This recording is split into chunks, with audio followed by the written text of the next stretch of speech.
Hello everyone, welcome to the school. So today we are going to discuss about the chapter Neural Control and Communication. So in this chapter there are 26 topics. First one is neural system and human neural system. Neuron as structural and functional unit of nervous system. So in that there are two subtopics: generation and conduction of nerve impulse, transmission of impulse. Okay. So after that the fourth topic is central nervous system. So in that forebrain, midbrain and hindbrain. Okay. So in the fifth one is reflex action and reflex arc. Okay. So and the sixth one is sensory reception and processing. In that we are going to discuss about eye and ear. Okay. So first we will go with neural system. So we are going to see about first topic, which is neural system. Okay. So in this topic, this neural system, generally neural system composed of neurons in all organisms. Okay. So what these neurons do? So they detect, they receive, they transmit impulses. So the function of neurons is to detect, receive and transmit impulses. Okay. Or stimuli. Okay. Stimuli is nothing but some stimulation. Okay. So if you response. So if you keep your hand in the candle, okay, quick response will come to take your hand from the central nervous system. So that one is stimuli coming from your brain to your hand. Okay. So now different organisms from smaller levels of organization to higher levels of organization, they are composed of neurons where it is increased in the level wise. Okay. For example, if you take Hydra, okay, Hydra is a low level organism. So here, if the Hydra is a cylindrical, okay, so it has a tissue level of organization. So this Hydra have only network of neurons. It has only network of neurons. Whereas neural system in insects, no, these neural system in insects are better organized with the brain and number of ganglia and neural tissues and everything. So it is increasing level to level. Okay, so the combination of neurons is increasing level to level. And vertebrate is more well developed neural system is available in vertebrates. Okay. So now we will see about human nervous system. So human nervous system is of two kinds: central nervous system, peripheral nervous system. So in central nervous system is nothing but the brain and the spinal cord. So these two are central nervous system in humans. So these brain and spinal cord acts as center for information processing and control. Okay, information processing and control. Okay. So the peripheral nervous system, it comprises all nerves arising from the central nervous system, arising from brain and spinal cord. So the nerves coming from these brain and spinal cord acts as peripheral nervous system. Okay. So these nerve fibers, that is the nerves, are of two kinds: afferent fibers, efferent fibers. Okay. Afferent fibers are nothing but sensory. Sensory is nothing which but brings the sense to our brain, and efferent goes to the. See, if generally touch a candle, there should be some message to the brain that you are keeping your hand to the candle. Yes. So that neural impulse passes from the source organ to the central nervous system. Okay. And then the second one is efferent fibers, which is known as motor. So this brain generates, now I should take the hand, the stimuli is generated in the brain. The motor is all. It reaches the target organ. Okay, so afferent is that from the organ to the central nervous system. Efferent is that from the central nervous system to the organ. Okay, it is a stimuli. Okay, and so this is for two nerves: afferent, okay, which is going into the central nervous system, and efferent, which is the information is processed and coming out. I should take the hand now, it is coming out. Okay, so that is efferent fibers. So now this peripheral nervous system, it consists of, it again is divided into two: somatic nervous system, autonomic nervous system. Okay. So the somatic nervous system is nothing but it carries information from central nervous system to skeletal muscles. Okay, that is somatic nervous system. It carries stimuli from central nervous system to skeletal muscles. Whereas autonomic nervous system, it carries stimuli from central nervous system to involuntary or smooth muscles. So involuntary organs like intestine, large intestine, stomach and everything. So to those also information should be given. So that is carried out by autonomic nervous system. Okay. Somatic nervous system is central nervous system to our skeletal muscles, which is voluntary. So somatic nervous system is voluntary. Autonomic nervous system is involuntary. Okay. So this autonomic nervous system is again divided into two: sympathetic nervous system and parasympathetic nervous system. Okay. So this is about human nervous system. So it consists of two: CNS, central nervous system, peripheral nervous system.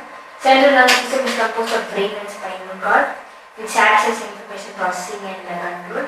Peripheral nervous system comprises all nerves which are coming out from brain and spinal cord. And these nerves are divided into two: afferent fibers and efferent fibers. Afferent fibers are taking the stimuli from the organs to the central nervous system. Efferent fibers are taking the information from central nervous system to the organs. Okay. Afferent, first it is going in, and efferent. What I have said. Afferent. Okay, that is afferent. That is afferent tubules, that is vessels, which is coming in and going out. So here also it is stimuli which is coming in and coming out. Okay. And its peripheral nervous system divided into two: somatic nervous system, autonomic nervous system. Somatic nervous system is voluntary, where it gives information from central nervous system to the other skeletal muscles.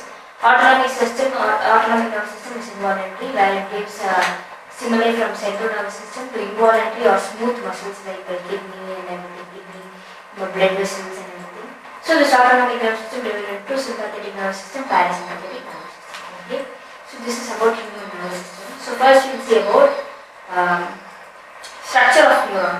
Neuron as a structural and functional unit of nervous system. Okay. So now we are going to see about neuron. Okay. So neuron is the structure of neuron we are going to see. So neuron is a structural and functional unit of nervous system. Okay. So this is the structure of neuron. Okay. So it consists of mainly three regions: cell body, this is the cell body together, axon and axon terminal, dendrites. Okay. So here dendrites are nothing but which comes out of the cell body. Okay, small fibers which comes out of the cell body. And inside the cell body there are various number of Nissls granules present. Okay. And the nucleus is also present inside the cell body. Okay. So it extends into a long portion known as axon. So this one is known as axon. Okay. So this axon is enclosed by myelin sheath. Okay. Okay. So this one is myelin sheath. So some myelin sheath have Schwann cells in them. This one is known as Schwann cells. Okay. And between each myelin sheath, between these two myelin sheath, there is a node which is present known as node of Ranvier. Okay. And this one is axon terminal, and axon terminal ends with a bulb-like structure called as synaptic knob. Okay. Synaptic knob. So synaptic knob contains synaptic vesicles. Okay, some substances called as synaptic vesicles. So these circular structures, synaptic vesicles, have neurotransmitters in them. Okay. Neurotransmitters like acetylcholine. So some chemicals are present. Okay, neurotransmitters are nothing but chemicals. So these synaptic vesicles contain those chemicals which transmit, which help the information to pass through, which help the stimuli to pass. Okay. So now with respect to number of dendrites and axon, neurons are divided into three types. Okay. Okay. So multipolar neurons, bipolar neurons and unipolar neurons. So first we will see about multipolar neurons. Okay. So multipolar neurons contains one axon, only one axon, and two or more dendrites. Two or more dendrites will be present. Okay. So this is multipolar neurons. And then it is present generally in cerebral cortex region of the brain. Okay. Okay. Cerebral cortex region of the brain. And the second type is bipolar. So this bipolar neurons contains only one axon and only one dendrite. One axon, one dendrite. Okay, which is generally present in the retina of eye. So So in eye there are some cells called retina, so that cells will be containing bipolar neurons. Okay, and the third one is unipolar neurons. So unipolar neurons have only one axon. Only one axon. They will contain little granules. They do not have any dendrites. It will be like this. Okay, so it will be like this one. So this is unipolar. Like this. Like This is axon. Okay, which thing? Okay. So these are the synaptic knobs. Okay. These are synaptic knobs. They do not contain any dendrites. Instead, only they will be containing this one and nucleus. Okay. So these are unipolar neurons. They do not contain any dendrites. Whereas bipolar neurons, they will be having axon, and this one is terminal, and they will be containing only one dendrites. Okay. So this is bipolar neuron. So multipolar neuron, they will be containing many number of dendrites. So dendrites are nothing but these fiber-like structures. Okay. So this unipolar neuron have only one axon, and it is found only in the embryonic stage of humans when they are embryo. When they are developing from the embryo. So in that stage only these unipolar neurons are found. Okay. So multipolar, bipolar, unipolar. Multipolar are found in the cerebral cortex, bipolar, retina of eye, unipolar in embryonic stage. Okay. So according to the coverage of myelin sheath, these neurons are divided again into two types. Okay. Myelinated and unmyelinated. Myelinated nerve neurons and unmyelinated neurons. So myelinated neurons have myelin sheath covering the axon. Okay, these myelin sheath contains Schwann cells in them. So this is known as myelinated neurons. Generally these kind of neurons are found in spinal nerves and cranial nerves. That is the spinal cord and the brain. Okay, so these kinds of neurons are present in the spinal cord and brain. Whereas unmyelinated, they do not have myelin sheath. They do not have myelin sheath. Okay, so these are found in autonomous and somatic nervous system. Okay. Autonomous and somatic nervous system, where it is present, it is a division of peripheral nervous system where the nerves arising from the spinal cord and the brain. So those nerves will contain unmyelinated neurons. Okay, so these are the types and kinds of neurons and structure of neurons. Okay, so next we will see about the generation and conduction of nerve impulse. Okay, we are going to see about the generation and conduction of nerve impulse. So how a nerve impulse is conducting. Okay, how a nerve impulse starts from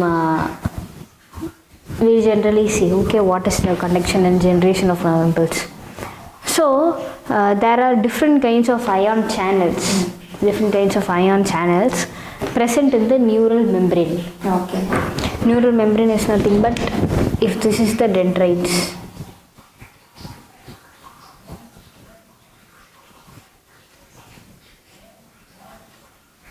okay, these are dendrites. This is the axon. Okay. Okay.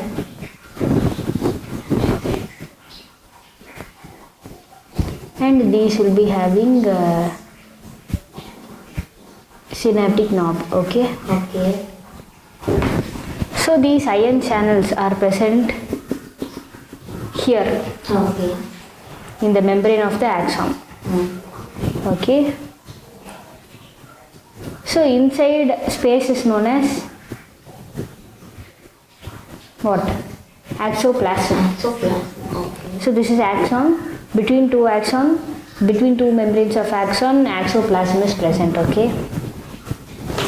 So there are different types of ion channels present in this axon. Okay. So these ion channels, they are selectively permeable to different types of ions. Okay, they permit some ions inside and they do not permit some ions inside. Okay. So when neuron is at resting, resting state. That is, resting state is nothing but it does not conduct series impulse. It is just in resting state. Okay. So when it is in the resting state, this axonal membrane is permeable to K plus ions. Okay. Okay, so it is permeable to K plus ions means the potassium ions will enter into the axoplasm. Okay, and impermeable to Na plus ions. So it does not permit sodium ions which are present outside the axonal membrane. Okay, so sodium ions does not get inside of the axonal membrane. It is in the resting state. Okay, and it is also impermeable to negative charged proteins in axoplasm. So already there are many negative charged proteins which are present inside the axoplasm. It does not leave them out because it is impermeable. Okay, can you understand? So what is inside the axoplasm now? Sodium again. Say the axoplasm. Potassium and negatively charged proteins. Sodium does not enter into this axoplasm because it is impermeable, because the membrane is impermeable to sodium. It is only permeable to potassium, and it is impermeable to negative charged protein which is already present in the axoplasm. It does not leave out the negative charged proteins. Okay. So now the axoplasm is nothing but the inside the fluid between two axonal membranes. So now this axonal plasm contains high concentration of potassium and negatively charged proteins because it does not leave them out. Okay, and low concentration of Na plus. It is impermeable, so it does not contain sodium. So therefore low concentration of sodium will be present. Okay, in resting state, you have to keep remember, in resting state there is high concentration of potassium and negatively charged proteins, low concentration of sodium. Okay. So now the fluid out of the axoplasm, this is the fluid which is out of the axoplasm, which contains high concentration of sodium. Okay, so all the K plus are inside, sodium are outside, so it contains high sodium concentration and low concentration of K plus. It creates a concentration gradient. It is opposite, so it is creating a concentration gradient. Okay, so here potassium is high and there sodium is high.